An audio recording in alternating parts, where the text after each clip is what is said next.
Hello, I am David Towie, author of the book Lost Identity, The Search for Wellbeing. Today I want to talk about the delivery of NHS Delivery, which is, in my opinion, a way of creating a national care system and moving towards a human rights based approach via the back door. And for the record, everything that is said in the documents produced by the Scottish Government is effectively what I have said in the book. Obviously, a little bit different the way I put it, but everything exactly what the Scottish Government have said, I said. Therefore, the creation of a strategic action field to bring about health and well-being for Scottish citizens must be supported. Here's what I want to do with this video. So I'm going to do a SWOT analysis. So SWOT analysis stands for strengths, weaknesses, opportunities, and threat. This video will go on for quite some time, so I'll break it down into different little segments and I'll let you know with the time stamps when I'm talking about what. Okay, so let's start with the strength. So the strength of the potential NHS delivery is that it will take what is already in place in Scotland and strengthen it by moving towards a centralised approach to reduce the amount of waste and repetition that is done within the NHS. It will focus on allowing people to access healthcare locally, and it will maximise the potential of digital inclusion. That is the strength of where we stand. That obviously there is a lot more strength in regards to when things become centralised, it allows for the local community to pick up the most vulnerable people in society and allows things to be accessed locally. Obviously, that includes every citizen, but by allowing people to focus their health and care on a digital platform, it allows people who may not be able to access digital platforms to access their health systems locally a lot quicker. That is where I would argue, guys, there is a lot of benefits and a lot of strengths for the upcoming model that is NHS Delivery. Okay, so potential weaknesses goes back to what I said about strengths. If we look at what Inclusion Scotland and indeed Glasgow Disability Alliance are calling for from the next Scottish Government, they are talking they are calling for inclusion in digital technology, suggesting at the moment that disabled people, for whatever reason, are having access issues to technology. If the Scottish Government and the NHS and care system, remember this is all integrated, move towards a system which is basically focused on digital technology and it excludes people, we were potentially going to have a problem. Okay, so what opportunities does EU NHS delivery model have for the people of Scotland?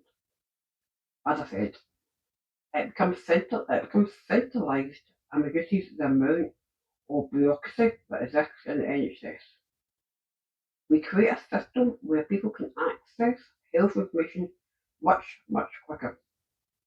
It also creates a situation where NHS staff and other organisations who are working with the NHS within the strategic action field can access and create information which they need in order to do their daily job. It also allows people from the Highlands and Islands to access digital information which could prevent them from having to travel towards say Aberdeen or Inverness in order to get any form of GP or NHS hospitals, etc., etc., etc. So it's reducing the cost of travel for the individual. Okay, so that's the opportunities. What potential is there for threats? Okay, so the potential for the threat is that the strategic action field or the organisations don't come together to actually do what the Scottish Government wants. And what I mean by that is, if you look at the documents that the Scottish Government have created, this is relying on working with the third sector, with the sub-national sector, which I don't know what that stands for. I need clarification on that. It also states that the third sector organisations will work closely with the Scottish Government.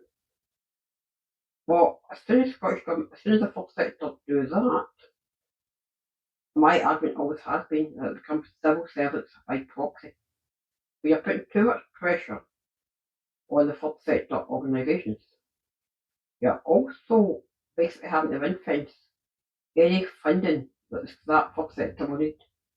Because at the moment, that third sector is not a social enterprise. Well, it is a social enterprise. This does not create its own funding as a social enterprise. Which brings me to my final threat. And my final threat, I've spoke about quite a bit here. I do not believe every citizen in Scotland will have access to digital technology needed in order to see their health and social care protected. Now, I'll go into the next section just to talk briefly about how it aligns with my book and potentially what could happen next. Okay, so in the book, I argue that we have to move towards a well-being circular economy focused on a strategic action field or networks. With NHS Delivery, that is exactly what you get. However, as I also pointed out, a lot of third sector organisations, specifically Inclusion Scotland and Glasgow Disability Alliance, have basically made the point that digital inclusion must take place. It was highlighted during COVID. A lot of people, disabled people, could not access digital technology in order to stay in communication with family and friends. They can't stay in contact with family and friends. What chance have they got of actually using a digital platform in order to look after their well-being, care, and healthcare and mental health? That's my final point, guys, on that one. So potentially, where do we go? So as I said, there is a meeting on Wednesday where I'll work with my colleagues across health and social care, and then health and social care will put forward their recommendations to the Scottish Government. We are likely to get some movement on this before the end of the Scottish Parliament term, which obviously we know Scottish Parliament elections are in May, so in April we should get some movement on this. What would I say is my final verdict on this? I support it. I support it in the book. I support it in principle. I support it in practical implementation. The only thing that I would remain cautious of is that a lot of data centres are going to have to be created in order to create this situation. Now, data centres create CO2 emissions. If we do go ahead with this, we must monitor those CO2 emissions and we must find a way of mitigating the amount of CO2 emissions that will be created by the amount of data that is going to be required. Thank you.